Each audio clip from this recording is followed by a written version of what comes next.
Sí, como sospechamos, el cuerpo y el ambiente juegan un papel en el proceso cognitivo. Entonces deben ser aspectos claves de todos estos conceptos que hemos intentado definir. Cuerpo y ambiente tienen un peso decisivo en forjar el yo, el ego y la conciencia. De hecho, es posible que sean parte de estos fenómenos, una parte activa e integral. Hemos visto que el cuerpo es el elemento central del yo como unidad cognitiva consciente en el tiempo y en el espacio, aunque su proceso depende del ambiente, incluida la tecnología, y, por tanto, de una red que va más allá de los límites celulares de su piel. El ego es un disfraz del yo, el protagonista de su historia, que usa el cuerpo como unidad de medida para diseñarse el traje. La conciencia es una función emergente, una propiedad que permite al yo reconocerse como identidad, observarse, darse cuenta de lo que está pasando, sobre todo en relación con su cuerpo, interfaz de todos sus sentidos. La conciencia sería, según esta perspectiva, el factor que, de hecho, hace que un yo sea un yo. Sin conciencia, el individuo sería una unidad cognitiva, pero automática, sin posibilidad de reconocerse como elemento, como agente. Si todo esto es cierto, probablemente tenemos que repensar aquella lucha infinita entre quien dice que cuerpo y mente son dos elementos distintos, dualismo, y quien dice que cuerpo y mente son un único elemento, no dualismo. Precisamente porque, si consideramos las teorías sobre mente extendida, hay una tercera posibilidad, que el cuerpo sea un elemento de la mente. Es decir, que el cuerpo físico, el soma, con sus características y habilidades perceptivas y espaciales, sea parte integrante de un sistema más extenso que llamamos proceso cognitivo o mente. Así pues, ni el mismo elemento ni distinto, sino uno dentro del otro. El cuerpo sería un elemento crucial, aunque no suficiente, del proceso cognitivo. En este caso, hablar de cuerpo-mente es una tautología, una redundancia que confunde más que ayuda, porque traslada el debate a un terreno sesgado e inconcluyente. Sería como hablar de la relación mano-dedos. Los dedos tienen un rol dentro de la dinámica de la mano, pero en realidad son parte de la mano, con lo cual no tiene sentido ni plantear que sean elementos independientes, pero tampoco que sean los mismos. Se puede analizar los dedos de forma aislada, pero no tiene sentido hablar de la mano sin los dedos. Por definición, una mano tiene dedos. De forma parecida se puede analizar el cuerpo en sus componentes más físicos, pero no tiene sentido hablar de mente sin incluir el cuerpo. Es cierto que, como elemento crucial de la mente, el cuerpo incluye en el proceso cognitivo y a su vez sufre las influencias del sistema cognitivo. Pero esta relación no es lineal, sino jerárquica, ya que uno, el cuerpo, es un componente del otro, la mente. En realidad, la mayoría de las veces que se menciona el binomio con cuerpo-mente, probablemente se está hablando del binomio cuerpo-cerebro, confundiendo el órgano, el cerebro, con el proceso, la mente. En este caso, sí que hay una influencia recíproca, obviando el hecho de que el cerebro también es parte del cuerpo, en el sentido de que el sistema nervioso y el sistema somático interactúan y se influyen mutuamente. Ahora bien, si bien es cierto que muchas tradiciones filosóficas se han acercado mucho a esta visión más holística de la mente, creo que no han otorgado al cuerpo la importancia que merece. En muchos casos son tradiciones que tienen un fuerte componente espiritual, donde la palabra espíritu designa una mezcla entre alma y conciencia, fuera del rango de la biología y de lo orgánico, algo muy alejado de todo lo que es material. Y tal vez sea necesario aquí hacer un inciso sobre este concepto tan delicado de manejar. El término espíritu tiene una raíz etimológica, spiritus, que lo enlaza con el aliento, el hálito, la respiración, el principio etéreo de la vida, de cada vida, que empieza formalmente con una primera inspiración y se acabará restituyendo lo que ha tomado prestado con una última exhalación. De todas formas, no estoy seguro de que pueda tener una definición coherente. Sin embargo, creo que la palabra espiritualidad es mucho más clara y sobre todo más útil para referirse a una sensación experimental y empírica de interconexión y de armonía con nuestro entorno, con nuestra historia, con nuestra existencia y con los demás. Una sensación muy profunda y poderosa, pero al mismo tiempo también muy borrosa, muy difícil de describir en un marco conceptual, muy complicada de entender racionalmente o en el contexto de nuestros modelos de vida cotidianos. y que, por ende, genera más dudas que plenitud o satisfacción, y a menudo se atraganta en el recorrido inquieto y parcheado de nuestra existencia. De ahí que se genere otra complicación terminológica y funcional, la confusión entre espiritualidad y religión. La primera es individual y personal, la segunda es colectiva y social, incluso institucional. Por tanto, en la primera no hay reglas, pero la segunda se fundamenta sobre reglas. La primera libera al individuo, mientras que la segunda lo ancla a un contexto de normas y de expectativas.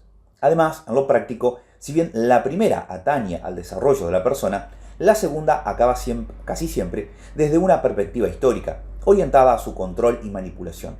Algo parecido pasa entre ideología y política. La primera es individual y es un valor fundamental, mientras que la segunda es la proyección de estos valores en la vida cotidiana y colectiva. Y sabemos que muchas veces la cosa acaba como acaba. Esta confusión entre espiritualidad y religión a veces se debe a sus evidentes relaciones. La segunda nace como propuesta para gestionar la primera integrarla en el marco de la sociedad, con lo cual es normal que haya zonas borrosas de transición. Pero muchas veces la mezcla se efectúa con cierta alevosía, porque se pretende convencer de que no puede haber espiritualidad sin religión, y en general sin una en particular, dependiendo de dónde y del cuánto. Evidentemente, habría que mantener los dos ámbitos separados, por lo menos en sus mecanismos, funciones, métodos y objetivos. Retomaremos más adelante algunos aspectos importantes sobre espiritualidad. Sea como fuere, el fuerte componente espiritual o religioso de muchas tradiciones filosóficas ha sacado al cuerpo de la ecuación. Muchas veces ha sido interpretado solo como el armazón, la cáscara de la vida. Incluso ha llegado frecuentemente a sufrir cierta denigración, cierto tachado, en muchas perspectivas más tradicionales, de impuro o de corrupto.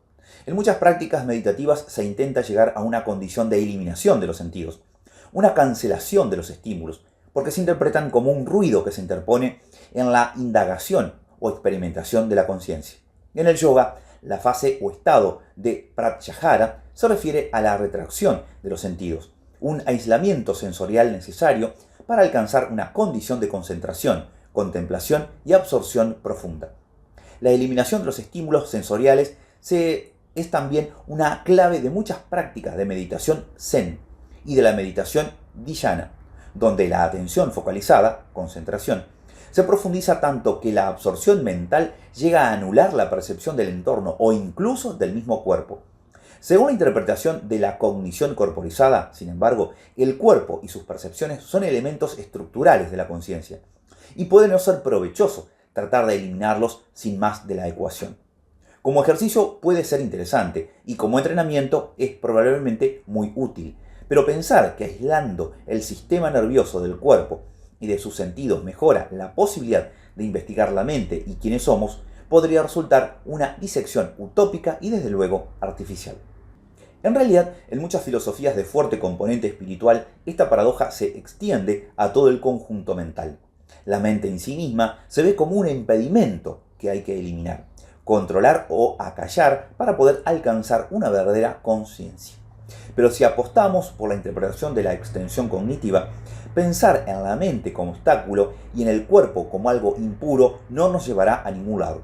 Desde luego habrá que calmar esta mente y limpiar este cuerpo, pero no tiene sentido pensar en un proceso cognitivo que no se instaure y desarrolle en estos dos elementos. Conocer tu propia mente y tu propio cuerpo es la clave para un proceso cognitivo sano y estable. Y cualquier tipo de visión psicológica o espiritual que entienda estos elementos como una barrera hacia la conciencia podría suponer un grave impedimento para cualquier forma de desarrollo personal. Hay que decir que una excepción notable a este rechazo de lo orgánico la encontramos en algunos aspectos del budismo moderno que, sobre todo en el último medio siglo, se ha interesado muchísimo tanto por la neurociencia como por el cuerpo y sus sentidos, lo que ha propiciado un excelente diálogo entre ciencia occidental y filosofía oriental. Y aunque el cerebro siga teniendo un lugar privilegiado en este panorama, a estas alturas el papel del componente somático ya está en el centro de los focos de las ciencias cognitivas. Pero, ¿cuándo y cómo ha ocurrido esta integración entre cerebro, cuerpo y ambiente a nivel evolutivo?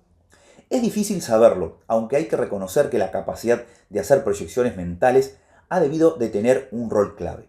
Estas proyecciones de un cuerpo en el espacio y el tiempo que hemos visto asociadas a los lóbulos parietales y a nuestro gran precuneio son fundamentales para generar una continuidad y una identidad que, aunque por un lado ceban el ego con sus películas y sus historias, al mismo tiempo permiten al yo darse cuenta de su existencia. Y podemos suponer que estas proyecciones tienen al menos dos parámetros que se pueden potenciar: el rango y la definición. El rango temporal es la ventana de recuerdos o previsiones que podemos generar. No es lo mismo ser capaces de montar una historia imaginada de pocas horas o de decenas de años. La definición se refiere a la cantidad de detalles que somos capaces de gestionar en este rango de tiempo. No es lo mismo generar una historia con pocos elementos que con miles de datos. Considerando las diferencias cerebrales, tecnológicas y sociales que caracterizan a nuestra especie, lo más probable es que hayamos potenciado ambos factores. Comparados con otros homínidos, es posible que seamos capaces de generar en nuestra mente una historia más larga y con muchos más elementos. Muchos recuerdos, muchas previsiones, muchas expectativas, muchos deseos y muchos miedos. Un superpoder que nos ha permitido ser lo que somos y alcanzar esta asombrosa complejidad tecnológica y social. Pero que, como todo superpoder, es difícil de manejar sin que nos vuelva en contra, sin que se nos vuelva en contra.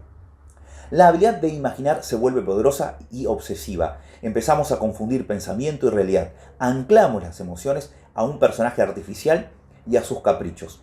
Y de repente no somos ya capaces de distinguir lo que es de lo que podría ser, ni de entender cuándo estamos respondiendo de forma autónoma o automática frente a los impulsos de la vida. Finalmente, el ego, respaldado por la selección natural, toma el poder y encierra al yo y a su conciencia en una torre.